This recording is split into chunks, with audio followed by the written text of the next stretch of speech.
பிரியமானவர்களே, இயேசுவின் நாமத்தில் உங்களை நான் வாழ்த்துகிறேன். சந்தோஷமா இருக்கீங்களா? ஆண்டவருக்குள்ள எப்பவும் மகிழ்ச்சியா இருக்கணும். பயப்படாதங்க. நீங்க பயப்படுற மேல ஒண்ணு நடக்காது. ஆண்டவர் அதை நன்மையா மாற்றி தந்துருவாரு. இன்றைக்கு ஒரு அற்புதம் நடக்கும். சரியா? இந்த இடம் ரொம்ப அழகா இருக்கு. எங்கன்னு பாக்குறீங்களா? மியான்மர் தேசம்.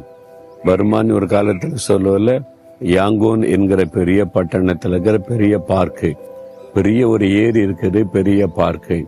இந்த ஏரிக்குள்ள ஏதோ ஒரு மிஷின் மாதிரி தெரியுதுன்னு பாக்குறீங்களா? ஒண்ணு மிதக்குது, சத்தம் போட்டுக்கிட்டே இருக்குன்னு பாக்குறீங்களா? இந்த ஏரியை சுத்தம் பண்ணுகிற ஒரு எந்திரம் அது. அதுங்கிற இந்த ஏரியில அழுக்கு பண்ணிடுறாங்கல்ல, அந்த இலைகள் விழுகிறது, குப்பையை போட்டுறாங்க. இது சுத்தம் பண்ணுவதற்கான ஒரு எந்திரம். அது அப்படியே சுத்தம் பண்ணி கொண்டே வருகிறது. ஒரு ஆள் சுத்தம் பண்ணுகிறார். எப்படிங்க நல்லதானே இருக்கிற மாதிரி தெரியுதுன்னா, இல்ல இலைகள் விழுது, சிலர் குப்பையை போட்டுறாங்க. நம்ம வாழ்க்கையில கூட சாத்தான் சில குப்பைகளை போட்டுருவான். நம்முடைய உள்ளத்தை கரைப்படுத்துவதற்கு கோபம், எரிச்சல், இச்சைகள், பெருமை, பொறாமை அப்படியே குப்பையை போட்டுருவான். அது கிளீன் பண்ணிடணும். அது உள்ளுக்குள்ள வச்சுக்கிட்டே இருந்தவங்களை அழுகி நாற்றம் எடுத்து நம்முடைய வாழ்க்கையை நாசம் பண்ணிடும். குப்பை போட்டோன்னா அனுதினமும் கிளீன் பண்ணிடணும். அதை கிளீன் பண்றதுதான் பரிசுத்த ஆவியானவர்.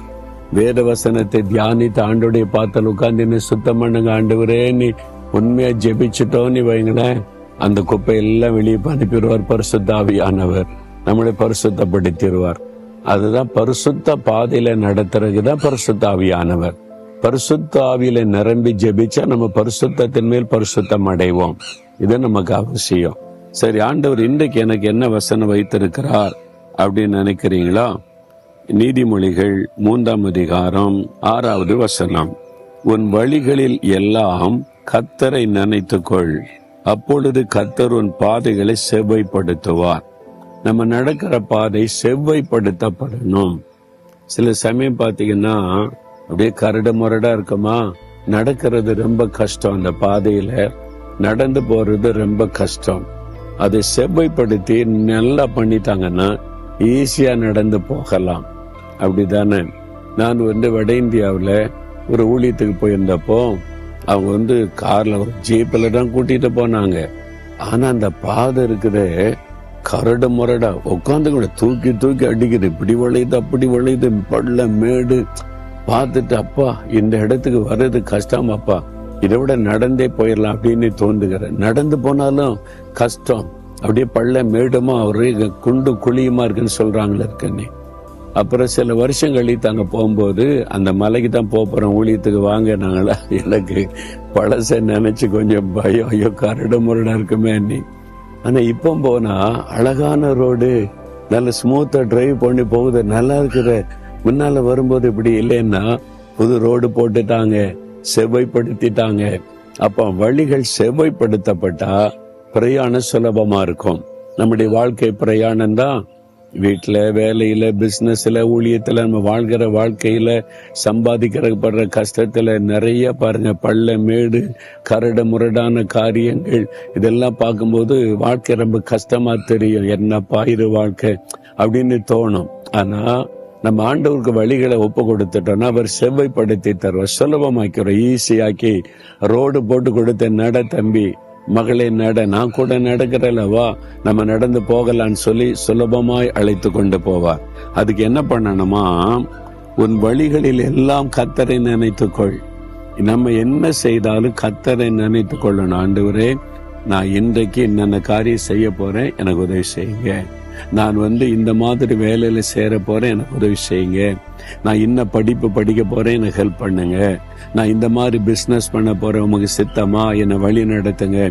அப்ப ஆண்டவர்ட்ட வழியை ஒப்பு கொடுக்க போது அவர் அழகான வழியில நடத்துவார், பாதைகளை செவ்வைப்படுத்தி தருவார்.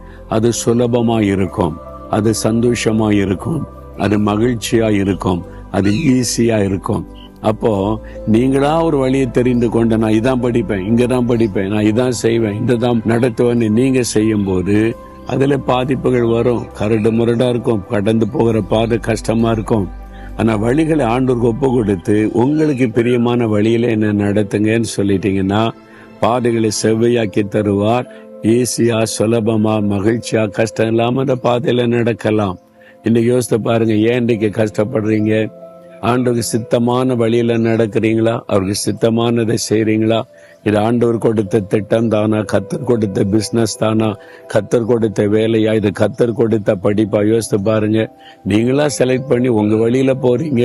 ஆண்டவர் கூட வரணும்னு ஆசீர்வதிக்கணும்னு நினைக்கிறீங்க. அதனால நீங்க கரடு முரடான பாதையில கஷ்டப்படுறீங்க. அவருக்கு சித்தமான வழியில நடக்க வழிகளை ஒப்பு கொடுத்துட்டீங்கன்னா அதை சுலபமாக்கி தருவார். அப்ப ஆண்டவரை பார்த்து சொல்ல, ஆண்டவரே என் வழிகளை உமக்கு ஒப்பு கொடுக்கிறேன், உமக்கு சித்தமான வழியில என்னை நடத்துங்க, அதுக்கு என்னை அர்ப்பணித்துக் கொள்றேன்னு சொல்லி பாருங்க. இன்றிலிருந்து உங்களுடைய வாழ்க்கையில் எல்லாத்தையும் செம்மைப்படுத்தி அழகாய் நடத்துவார். சொல்றீங்களா? ஆண்டவரே உமக்கு சித்தமான வழியில என்னை நடத்துங்க, நீங்க செவ்வையான பாதையில அழகா நடத்துவீங்க, உங்க கரத்துல என்னை ஒப்பு கொடுக்கிறேன், நான் தவறான முடிவெடுத்து தவறான பாதையில போயிட்டு அதெல்லாம் மன்னிச்சிடுங்க, இப்ப நீங்க உங்க சித்தத்தின்படி என்னை வழி நடத்துங்க, எனக்கு பாதைகளை செவ்வையாக்கி அழகா நடத்த போகிறதற்காய் ஸ்தோத்திரம். இயேசுவின் நாமத்தில் ஆமேன், ஆமேன்.